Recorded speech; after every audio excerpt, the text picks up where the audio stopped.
Hi everyone, I'm Rible, and today I'll talk about fur as raincoats. To start off my presentation, here's a 2019 article saying, "How does Wolverine fur work? Hint, it's not hydrophobic." For many years, Wolverine fur has been the golden standard for fur coats, helping people stay warm and dry in places where insulation is crucial for survival. What's crazy is that people have always assumed that it is hydrophobic, so that when researchers found that it's not, everyone was puzzled, even the researchers themselves to this day. They have not found any answers as to why, but today that will change. I happen to have the answer. What makes a drop penetrate fur-like structures, and what makes them not? By the end of this presentation, I want to convince you that hydrophilic fur is a better raincoat than hydrophobic fur. Now, if you're like me, that statement seems counterintuitive. But let's explore the mechanics of why that is true. In nature, fur strands interact with droplets in various different angles depending on where they are on the animal's body. But we can simplify the problem by considering only horizontal strands interacting with vertical droplets. Moreover, we can get rid of the second-order dynamics by fixing both ends of the strands and making the fibers rigid. We fabricate our artificial samples using a resin printer and use high-speed cameras to shoot experimental videos. From this sample video, we can extract a lot of useful quantities, such as the drop diameter, the drop position and velocity. We can track the penetration depth, the spreading, and the dome height.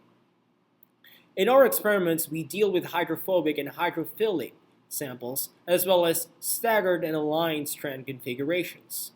Although we model our strands as squares, because of gravity during printing, they result in a wedge-like shape. Thus, we get three different orientations depending on where the drop hits the strands. All these different properties and the different impact velocities result in 8 identifiable impact regimes, which can further be subclassified into 3 major clusters, such as those that show some jet-like rebound, those that show little jet-like rebound, and those that show no rebound at all. We can use those quantities that I mentioned earlier as axes of our plots and plot the data points into shapes determined by their impact type, where the colors represent the number of levels penetrated in the fiber. Now, there's a lot of information in this plot, but what I want you to appreciate is that points cluster. For example, in this very specific region, we can expect to see some bouncing. See, at any point in this plot, we will have an idea of the drop's shape and behavior. To characterize the affinity of our samples to drop wetting, we define the aspect ratio, which encapsulates the intrinsic properties of the fiber relative to the drop size. Plotting the aspect ratio versus the Weber number will reveal where the different impact regimes occur. Note that as the aspect ratio increases, the fiber density decreases. Moreover, in this plot, the hollow shapes represent those that exhibit drop fragmentation. Going back to our initial question, what governs the penetration of fur-like structures? One of our major findings is that drop fragmentation promotes infiltration. But what then makes a drop fragment? We find that higher drop velocity and lower density promotes drop fragmentation. And so does hydrophobicity at high impact velocities. But at low impact velocities, hydrophobicity actually allows for zero infiltration. We also find that, as predicted in literature, the wedge-like shape promotes drop fragmentation. Now, besides fragmentation, could there be any other variables affecting penetration depth? Our next major finding is that droplet spread inhibits infiltration, and this is actually predicted in the literature. But what is really striking in this plot is how the hydrophilic fur has more spread than the hydrophobic fur.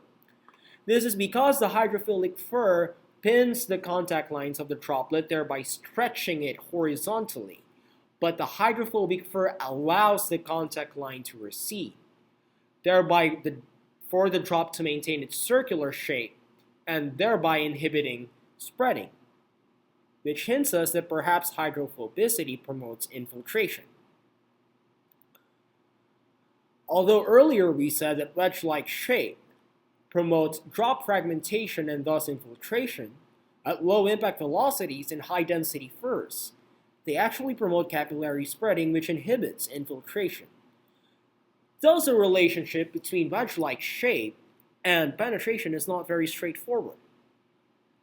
Here is a plot of the spread versus the Weber number, and note that at very high impact velocities, because of drop fragmentation, we get these data points that don't quite align with the rest of our data.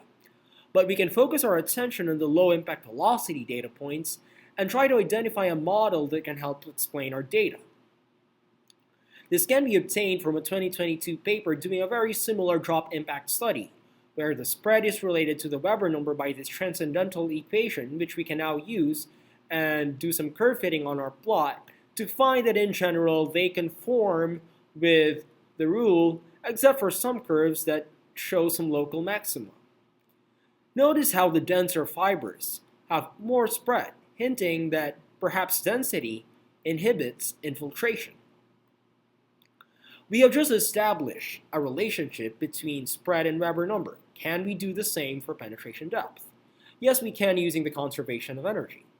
Assuming that the initial drop kinetic energy and the final surface energy of the drop dominate, finding a scaling law for the Weber number in terms of the normalized penetration depth will be very straightforward. And it turns out that the penetration depth is proportional to the Weber number, and we add a constant to account for the capillary action, or wicking.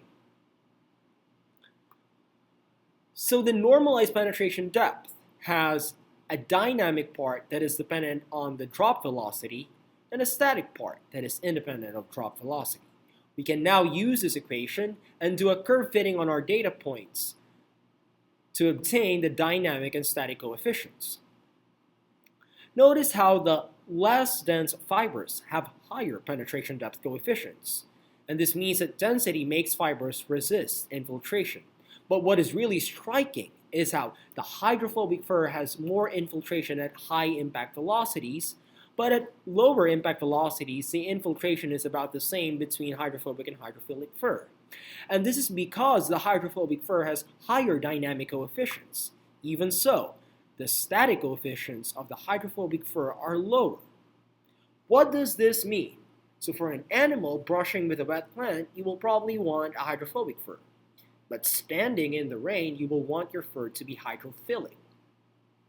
Now it is hard to see here how configuration affects infiltration, but we can average across densities and find that the staggered configuration shown in red has lower penetration depth owing to lower dynamic and static coefficients. Now that's all theory, and it's time to put that into test. In our lab, we can only fabricate samples of up to 150 strands per square centimeter. But in reality, animal furs that interact with falling raindrops have densities of 2,000, 3,000, even more than 100,000 strands per square centimeter.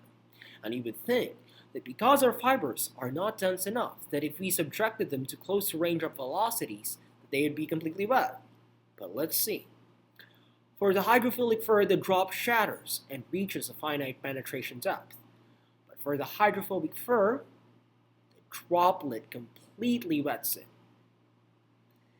The hydrophilic fur arrests the droplet, stopping penetration.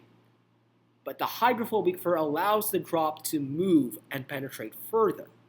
We also find from our experiments that hydrophobic furs are harder to dry because the fragments of the drops get trapped in the interstices of the fiber. So we have explored a lot of properties in the interaction of droplets with hydrophilic and hydrophobic fur samples and had a lot of interesting discoveries. One of them is that hydrophobicity promotes drop fragmentation. We also found that spreading reduces penetration, and because hydrophobic furs inhibit spreading, they actually promote infiltration. But at very low impact velocities, hydrophobic fur actually resists infiltration. All these statements lead to our general finding that hydrophilic fur is a better raincoat than hydrophobic fur.